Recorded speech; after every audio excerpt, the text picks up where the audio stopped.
we go, guys.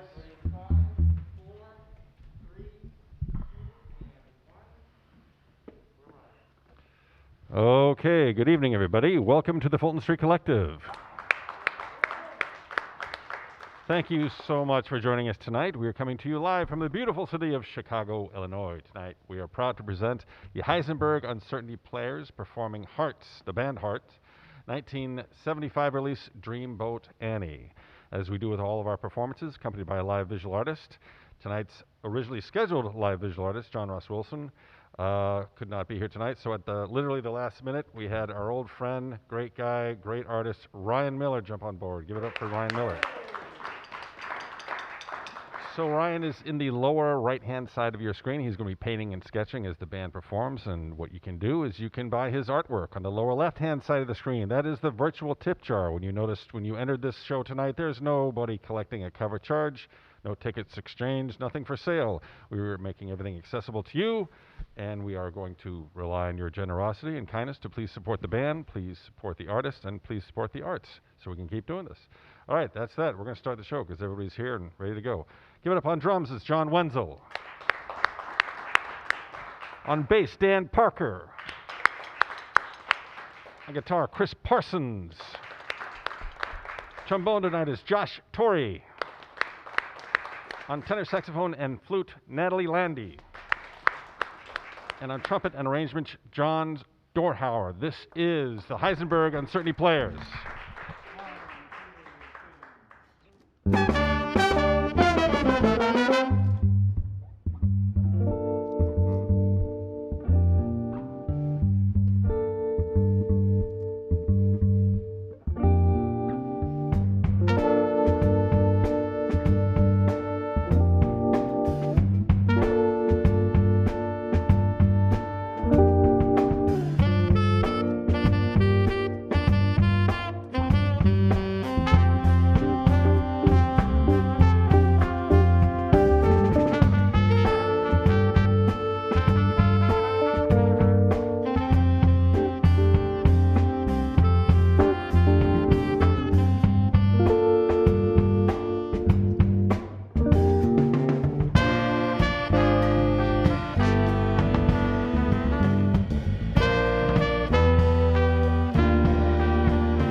Thank you very much. Thank you, everybody here in the room, and thank you for everybody out there on the interwebs who are tuning in to watch us.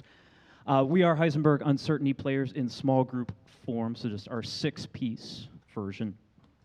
And we are playing Heart's 1975 album, Dreamboat Annie, tonight. It's almost the 45-year anniversary of its American release, so rather fitting for the occasion. So we're going to play our version of the songs for you, but also give a little bit of context and story of the album and its place in history. So the album was recorded in Vancouver, Canada, between July and August of 1975, and then was released in September of 1975, but only in Canada. From there, it kind of picked up some momentum, sold about 30,000 copies before they decided to release it in America, which happened on Valentine's Day, February 14th of 1976. From there, it went as high as number 7 on the Billboard 200 charts in America and was certified platinum, largely after the success of the singles Magic Man, which you just heard, and Crazy on You. So Magic Man is the first track of the album, also probably one of the 2 most familiar songs from it, but also the first American single. And it was a song that Ann and Nancy Wilson, the sisters that co-led the band, wrote in kind of response to their family's reaction to them moving away. So Ann Wilson fell in love with a man by the name of Mike Fisher, who was at the time a member of the band Heart. They then moved away, and her mother was kind of upset about it. She was, I think, 20 or 21 at the time, and so her mother would write her and say, like, why are you doing this? Why are you throwing your life away?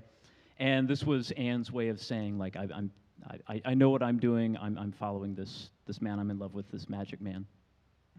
The band that recorded the album was the Wilson sisters, Ann on vocals and Nancy on guitar, but it also consisted of Roger Fisher on guitars, mostly lead guitar, Steve Fossen on bass, Mike DeRocher on drums, and was produced by a man by the name of Mike Flicker, I believe. Flicker was his name, and he also did a lot of the orchestrations on the album.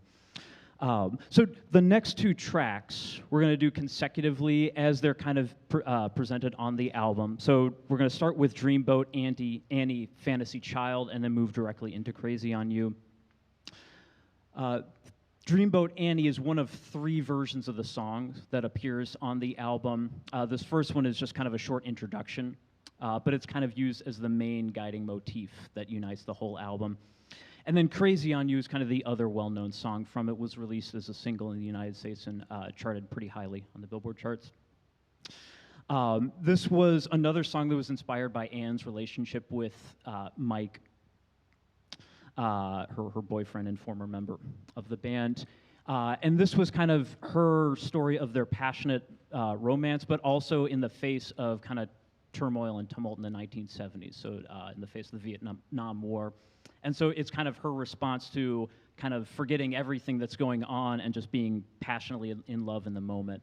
And it's one of several songs on the album that kind of embraces her sexuality in a very forthcoming and forward way, which I think is one of the significant things about the album, of presenting that view of sexuality, but from a feminine perspective, which was pretty unusual in rock at the time. Let's get right to it. I've talked enough for now. This is Dreamboat Annie Fantasy Child going into Crazy on You.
move on to the next couple tunes. But before we get to that, I want to go over just a little bit of the backstory on Heart as a band. The origins of the band started in 1963, so about 12 years before the album came out, where it was the brothers Roger and Mike Fisher, as well as their original bass player, who was the bass player in the band at the time, Steve Fawcett. And they started as a band called The Army in, I think, Seattle, which was somewhat ironic because they actually moved to Canada to avoid the draft. So they were an anti-Army band that was playing by the name of The Army. They went through a few different band names. They went to White Heart and then Hocus Pocus for a while before they finally settled on Heart. And the Wilson sisters didn't come in until a few years into the band. So Ann Wilson starts dating Mike Fisher in about 1970, and then she joins the band on vocals. Her sister Nancy joins in 1974 on guitar. So it's kind of interesting that Dreamboat Annie is their debut album, but the history of the band had such long roots leading into that. So the next two tracks from the album we are also going to play consecutively, and that'll take us to the end of side one. So we'll play these two, and then we'll take a little break.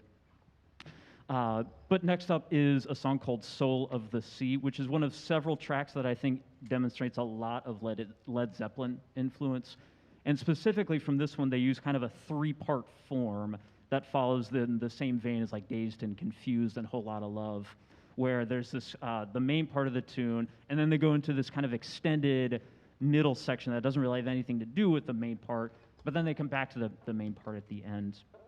And certainly there's a lot of the same kind of British folk influence that Led Zeppelin had in it as well, but that kind of three-part approach to form I thought was very unique. And then the last track on side one is Dreamboat Annie, the title track. This was the one that was released as a single, but the single version also had like a minute tacked onto the beginning to make it long enough for radio format. And it's actually just like the first 45 seconds of Soul of the Sea, so I think it makes sense to do them in conjunction with one another. So here we are, Soul of the Sea and Dreamboat Annie.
All right, man. Let's give it for the Heisenberg Uncertainty players, everybody. Come on, everybody out there. That is the end of side 1, or side A, depending on your point of view. We're going to take a short 10-minute break and then play side 2, or side B. It's also that time of night where you can bring out both sides of your banking apps and take care of the band, take care of the artist. If you like what you see in here, you can donate to Fulton Street Collective. All right. We're going to take a short break. We'll see you in about 10 minutes. Let's give it one more time for the band. This is the Heisenberg Uncertainty players. Easier for me to say. All right. See you in a few minutes.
All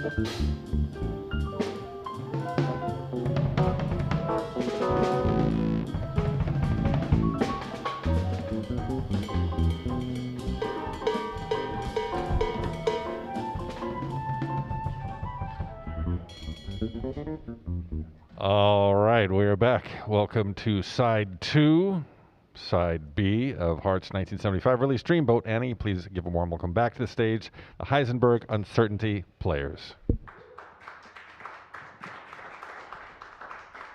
Thank you. So side 2 kicks off with White Lightning and Wine, which is, it was never released as a single, but I think a lot of fans of the band kind of wished it were. It's a bit of a rocker. But it's another track that I think exemplifies their approach to kind of embracing a kind of aggressive sexuality.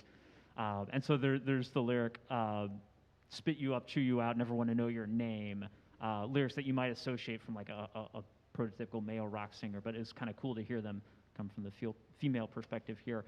But you also can't talk about White Lightning and the Wine without talking about the cowbell from it. I think there was like a legitimate fever, and the only prescription for it in the late 1970s was cowbell, because Don't Fear the Reaper came out, I think, in '77. But this was actually ahead of the curve with the cowbell trend. And so my treatment of it here is kind of an extended homage to the cowbell, and this is going to feature our percussion section with John Wenzel.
So I wanted to take a minute to talk about the recording studio that was home to the Dreamboat Annie sessions, because it kind of became kind of like a little Canadian Abbey Road in the way that its legacy kind of lived on.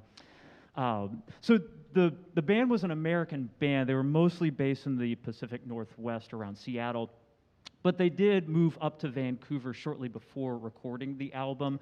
And by most accounts, it seemed like it was almost exclusively because a couple of the members were trying to avoid the draft for Vietnam. So they went to Vancouver to get away from that.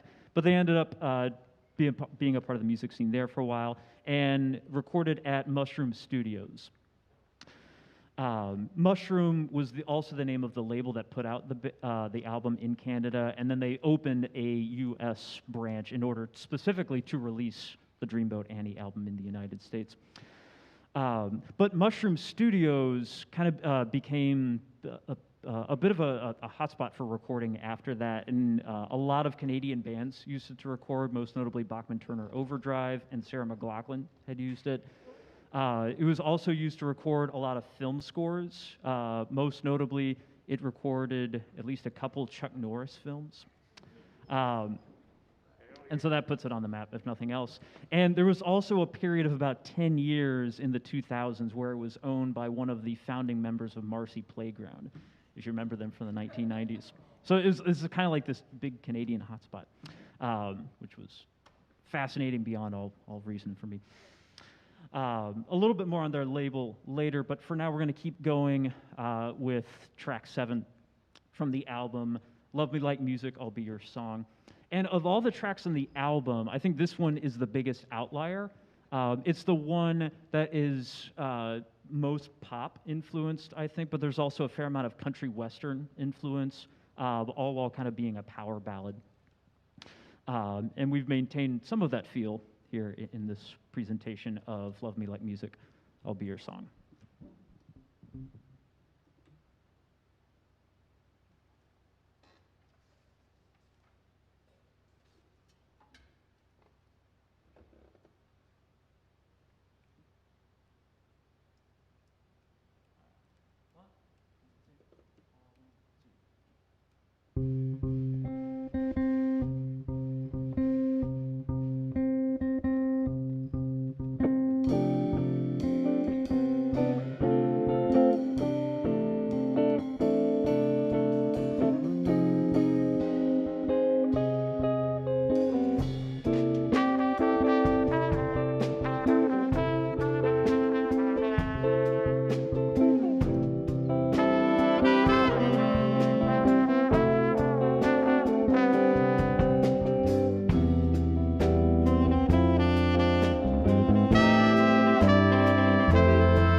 There was a clap along part I forgot to mention. So if you missed that at home, just rewind, go back, clap along with us. We'll feel a lot better in retrospect.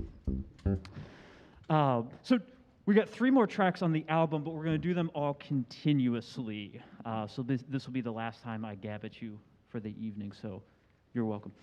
But before we get to the last 3, a little bit more backstory on what happens with the band after. So their label, Mushroom Records, kind of has a bit of a spat with the band. Specifically, the band, after selling millions of copies of the album, felt that they merited a higher share of royalties for the recording contract, and Mushroom labels refused to budge on it.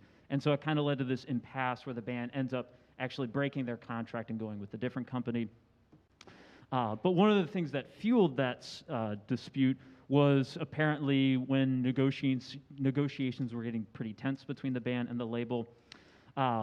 The label, without consent from the band, purchased an ad in Rolling Stone, I think a full-page ad, that was the image of the Wilson sisters bare-shouldered, like on the album cover, but with the caption that said, "It was only our first time," which the band was rightfully offended by, being as that is a very misogynist and sexist ad to take out. And so that was kind of the last straw with them. So it led to this dispute where contractually Heart was obligated to provide 1 more album. And so they did kind of a let it be situation where the label kind of like procured these half-recorded songs and some live takes that they had at their disposal and put it out in an album called Magazine. And the band actually like filed a injunction that they won that said they had to halt production. They ended up going back and re-recording the songs on it, but it was this big, messy situation that ended up working well for the band. Mushroom Records kind of fell by the wayside, so screw them. They got what came to them.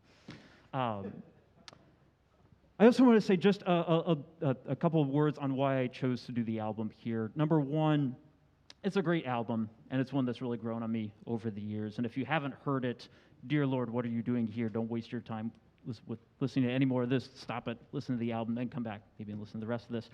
But musically, I think every song is top-notch, cover to cover on the album. But I'm also really fascinated by it because it's an album that has kind of a unified whole without really being a concept album. So it's not like Tommy or anything like that where it like follows this narrative all the way through, but there's a lot of motivic development and a lot of thought put into the assembly and construction of the album. And I'm really fascinated when a rock album can strike that balance as delicately as Dreamboat Annie does.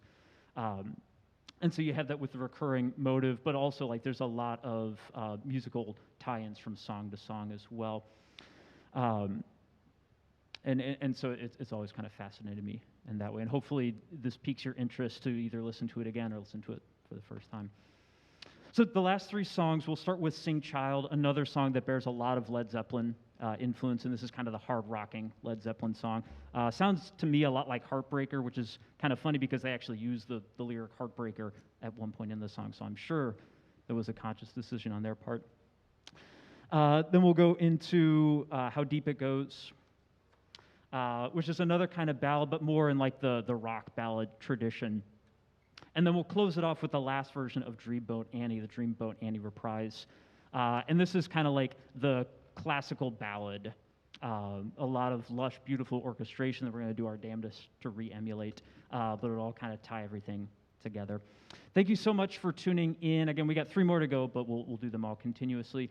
I wanted to make sure to thank Chris and Jose and everybody here at Fulton Street. Not only for having us here and doing a tremendous job, both making us sound good and feel safe and doing it, but also for the series of concerts that they've been doing and for their continued efforts to keep live music alive and well in Chicago. So thank you to everybody here at Fulton Street.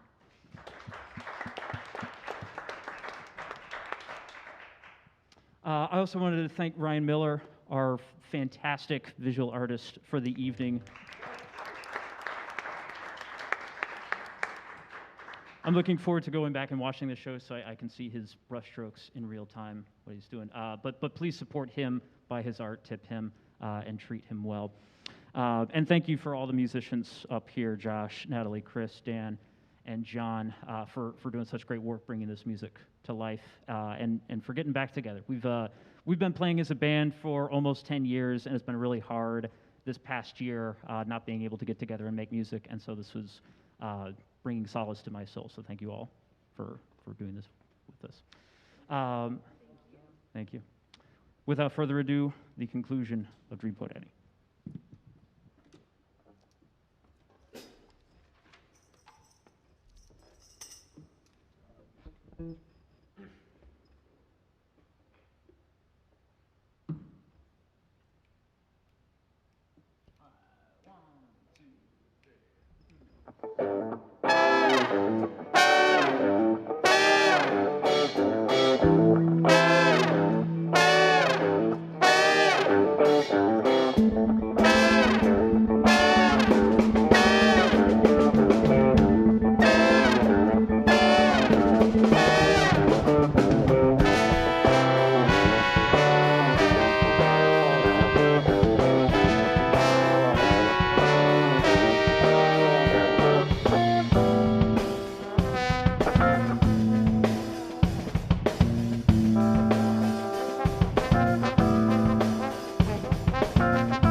All right, let's give it the Heisenberg Uncertainty players. John Wenzel on drums. Dan Parker on bass. Chris Parsons on guitar. Josh Torrey on trombone. Natalie Landy, tenor saxophone and flute. John Dorhauer, trumpet and arrangements.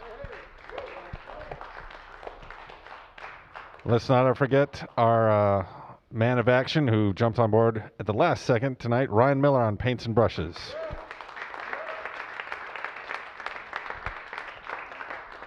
So that is it for tonight. Speaking of tonight, it's that fancy time of the night where you pick up your fancy phones and take care of the band, take care of the artists. If you like what you see and hear, you can donate to Fulton Street Collective so we can keep doing this. We are back here tomorrow night with the Chris Green Quartet. Same station, same time. Please join us then. This is very much a collaborative effort. Let's go for Casey Doyle on sound. Harvey Tillis, still photography. Jose Valle on video. All right, that's it. Again, thank you for joining us. Please be generous and kind to the band, to the artists, to Fulton Street, and we will see you tomorrow night. Until then, keep your masks on.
Bye.